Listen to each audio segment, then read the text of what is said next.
Hey, what's going on, friends and family? My name is Skylent, and I like talking about games and stuff, so I thought maybe it'd be cool to do a daily gaming news show. I tried this a few times, but I think maybe this formula might be the right style. It's going to be a little bit lazier with the gameplay and the footage in the background, yeah. So, not super professional. I ain't no IGN, okay? But I got some words, and I think you guys know, and I want to share them with you. And hopefully, if you like my aesthetic and my personality, and if you like the games I play and show off and talk about my words, well, I got some for you. So let's go ahead and spit it out here, guys. Gaming daily news. First things first, guys, you crack game for the giveaway. So there is a free game being given away here at thehumblebundle.com. It's called Killer is Dead Nightmare Edition. This is not a game that I played, but I heard oh so much about it. Seems like a very colorful, very weird, silly, surreal action game that I'm kind of excited to play. So being given away for free, it's a $20 game, 100% off here for 1 day and about 18 hours. You can pick this up. So I mean, you know, don't be too lazy. Don't wait too long. But yeah, a free game's being given away. So hey, if you watch this daily,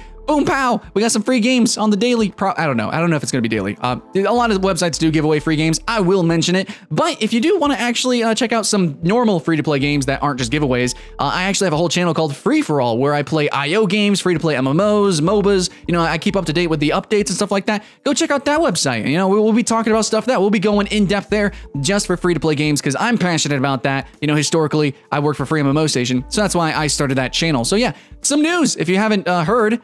Well, I got a new channel, so you want to check that out. But also in free-to-play gaming news, we have Path of Exile, War of the Atlas official trailer launched. Watch that trailer, some really poetic dialogue in here, and also some pretty fantastic gameplay, I think. I mean, it might seem a little bit arcade for you guys, but Path of Exile is a very arcade action RPG. But if you're worried about it just being a grind fest, I mean, literally it is a grind fest. But what I want you to do is look at Warframe and just know it's nothing like Warframe when it comes to the monetization. Path of Exile is completely free. It is like as good as it gets when it comes to free-to-play monetization. I really feel, and what I wanted to talk about in my last videos where I kind of spotlighted Warframe as being as bad as Battlefield, I really want to shine a light here on Path of Exile now and spotlight it and say it's freaking awesome. All the physical content is completely and entirely free immediately. As soon as you get the game, you're in it. That's it. That's, you know, you're not grinding for tons of characters or anything like that. You're not sitting there for hundreds and hundreds of hours trying to unlock a frame or something like that. No, you're in it. You're playing. So yeah, absolutely. Path of Exile, a new I think it's technically an expansion. Well, anyways, it is. I mean, it's adding on to the game. And I just want to say that this is a popular game and you should know why. It's because it's good. It's fair and it's just never ending content. It's pretty awesome, dude. That's all I can say. I still need to complete my Let's Play on that over at twitch.tv/Skylent. I was doing that. We got to finish our review, surely. Another game that's actually free this weekend, it's a free weekend though, it's not just being given away. It's Endless Space 2, guys, November 16th through the 20th, so right now, oh wow, okay, I need to download that. This is going to be a Space 4X. This is a sequel to Endless Space, obviously, being number 2, and that was a decent game. In my opinion, I love Endless Legend, like, so much, and I really do like the Endless series of games, but you should know that they're all kind of radically different. Like, Dungeon of the Endless is like a tower defense kind of game, dungeon crawler. It's super weird. Endless Legend is a 4X, but it's more like Civilization, except in my opinion, just better in most ways. And then Endless Space 2 is going to be a Space 4X. Now, I haven't played Endless Space, and I haven't played Endless Space 2, even though I was given it. So I need to check this out. Let me know, guys. Are you interested? Anyways, so this is supposed to be a pretty good game by a pretty good company that I like its series. So, you know, there it is. Amplitude. If you guys ever need anybody to help you out, you know, QA or anything, dude, I'm so game. I like your stuff, man. I like your stuff. I would love to make help make it with you. Anyways, moving on, guys. Let's talk about Star Wars. Star Wars, I know, we talk a lot about Star Wars, right? So much, dude, these past couple of days, which is actually kind of inspiring this daily gaming news show, because I like talking about things and being a little bit emotional and, you know, throwing that color out at your faces. But today I want to talk about, actually, we're going to share the JIMPRESSIONS video. I really want to highlight this. Jim Sterling, friend of mine, not really. He doesn't talk to me. He doesn't respond to me on Twitter, sadly. I called him out on some bullshit before, but mostly I watch him and I really like him. And even if you just mute the video, literally just the gameplay that he shows will reveal to you how shittily made this game is. Star Wars Battlefront 2 is not a good game as a whole. You know, a lot of people are just talking about the microtransactions. No. Star Wars Battlefront 2 is more than just that when it comes to how shitty it is. So absolutely, I'm going to highlight that video, but also talking in EA and Star Wars news. Star Wars Battlefront 2 loot boxes, EA says, are not gambling. Yeah. So, I mean, I don't know how you feel about that, but I'm just going to read the statement here. EA has said, creating a fair and fun experience is of critical importance to EA. The crate mechanics of Star Wars Battlefront 2 is not gambling. A player's ability to succeed in-game is not dependent on purchasing crates.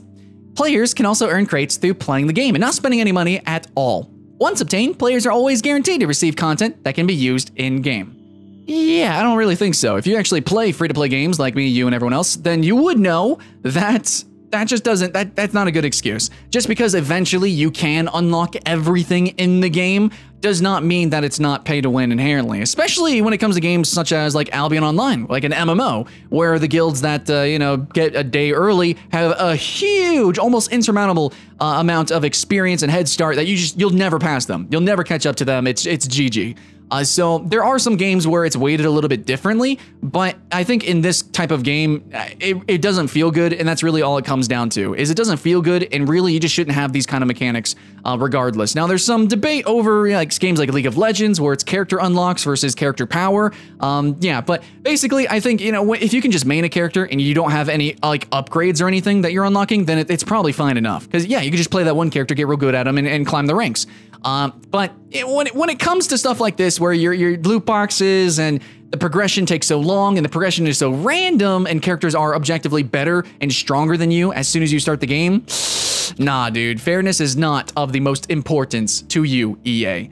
Yeah, the loot boxes, in my opinion, maybe should be considered gambling. And that goes on to our next point of news, just real quick, is that it seems a lot of governing bodies, some countries, we got Belgium, and we have the Dutch regulatory committee, some bullshit.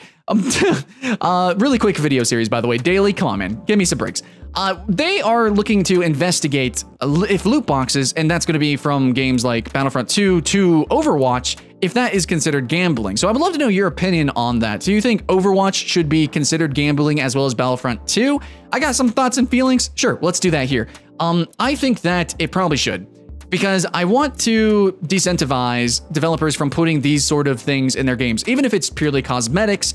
To me, cosmetics are a part of the game. I want to have earned cosmetics. It was something that I learned back in vanilla World of Warcraft. I loved going to like the Scarlet Chapel or church, some place area, and trying to earn like the Ravager and some armors over there.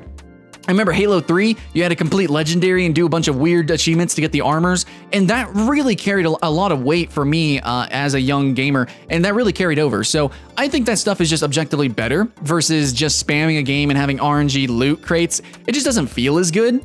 So I do like when games have like gold guns in Overwatch or diamond skins in Smite or something like that, where you can show off. It's like, yeah, I'm good at this character, or I played a lot and I want to show off that like this, I really like this character. So when you have cosmetics like that, it's different. It's so much different, and it really adds to the social environment there to these games. That's just my opinion. So yeah, I think it's probably good. Even though Overwatch isn't pay to win or anything like that, I still just, loot boxes are a little bit cancer. A little bit. I think we can see now how infectious it is.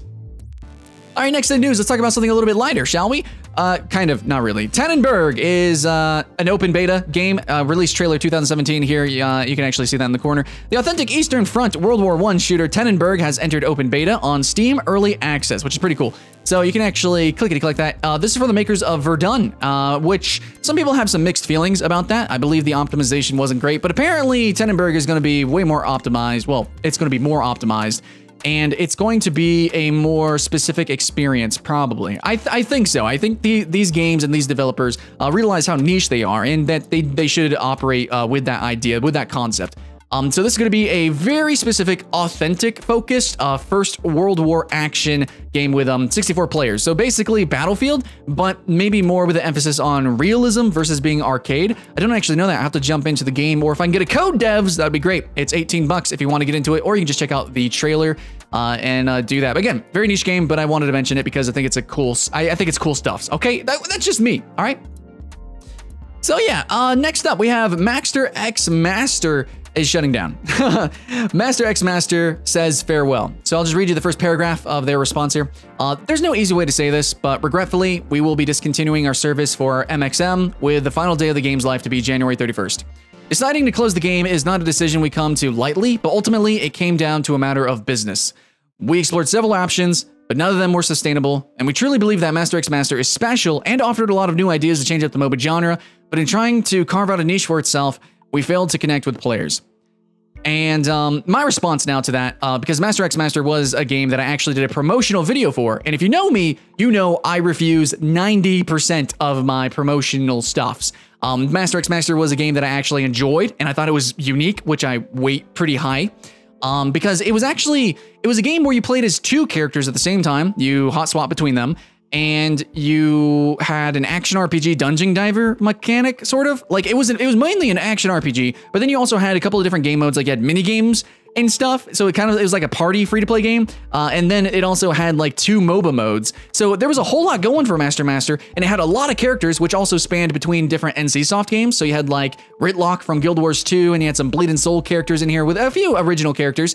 And there's some really interesting mechanics with some of these dudes, especially when you factor in that you can switch between them. But however, in my opinion, I think it failed, not because it was just so weird. I think that it actually could have been popular because of it. I think it was just fucking grindy, actually. Like, there was so much customization with a character. You had to unlock items and equip them to your character. That took forever to get. And also, the game's called Master Master, and it's a MOBA / action RPG, which focuses on acquiring and getting new masters and playing with them. And they made it. I honestly cannot even fathom how grindy it is. I like to complain about Warframe, but dude, Master Master was as bad as Warframe, and like, but worse. At its worst, it was like unfathomable. It was crazy. Fucking Lovecraftian, dude. How ridiculous it was. So it was something that human eyes should not have ever seen. It was just not good. And they changed that recently with the launch. So anyways, Master Master, it's a failed game, and I think it could have easily have been published just better. If it was more consumer friendly, then the consumers probably would have stayed friendly. You know what I'm saying? Moving on to our last story of the day, we have Marvel Heroes Omega, or just Marvel Heroes, the online action RPG. Sometimes people call it an MMO. I don't know. I'm a little bit debatable on that, if what it technically was called. But regardless, it's shutting down. So I'll just read you the official statement from Gazillion here. So it says, "We're sad to inform our players and our entire Marvel Heroes family that Marvel Heroes Omega will be shutting down. The Marvel Heroes servers will stay on until December 31st, 2017, and we will be removing real money purchases as soon as possible. Players will be able to play the game entirely for free once the sunset period commences. We will share the exact date things go completely free as soon as we can. We've had the privilege of entertaining and collaborating with our players for over 4 years. We're extremely humbled by that privilege, and we wanted to get this message out. Thank you." So they said thank you. You know, that's cool. That's nice. I don't know, man. I think every departing message is like that. Can't any departing message just be real as fuck with us? Can they not? Can they be like, okay, well, this is what happened. This is what happened. They can never really reveal, and I don't see what would be detrimental about that. Like, your game's shutting down. Like, how far can you sink? Anyways, my assumption of why it shut down, I heard that they made some changes which fragmented the player base and made a lot of people quit. It seemed like a decent game though. My first impressions was like, holy crap, this is like an action RPG like Diablo, except it's really, really open, which is why debatably, is it an MMO or not? I don't know.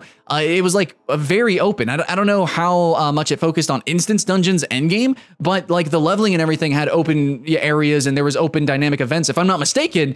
But yeah, I heard they changed a lot about the game and some people, left. And in the end, I think really what's going to happen here is Marvel Heroes is being shut down in order to make room for a new Marvel-like online game. If that's just an action RPG, if it's going to be like Skylanders, if it's going to be a full-on MMO like Cities of Heroes 2, I don't know what it's going to be like, but that's my assumption. Okay, and I can only say that.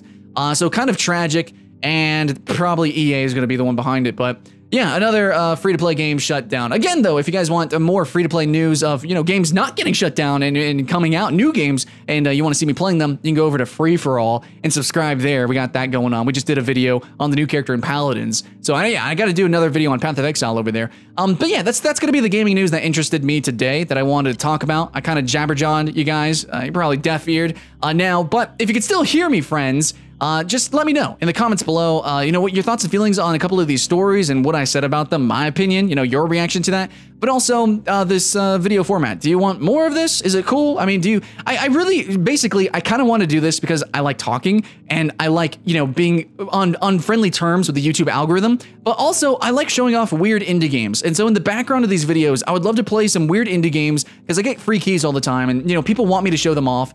and I want to show them off to you. So if you like the games in the background and you think that's interesting, then I'll let you guys know what games those are. And yes, they're probably fun games. You can probably pick it up, probably some cheap indie game, and probably jam to it and have a good time. So I wanted to show that off. I wanted to talk about news, and I wanted to connect with you guys, and I want to connect with that YouTube algorithm so I can finally actually do this real full-time and, you know, maybe make minimum wage. That'd be pretty nice. I like eating, so that's cool. Anyways, you know what's going on with me, you know what's going on with these games, you know what's going on with the kind of the industry and the space that we operate in, and that's all I can say. Oh, well, I could say, hope you guys have a good day or something, you know, have fun. I don't know, maybe I can have a new slogan. I always say the same things, but regardless, keep the hype alive. My name's Skylent, and I'll see you again next time.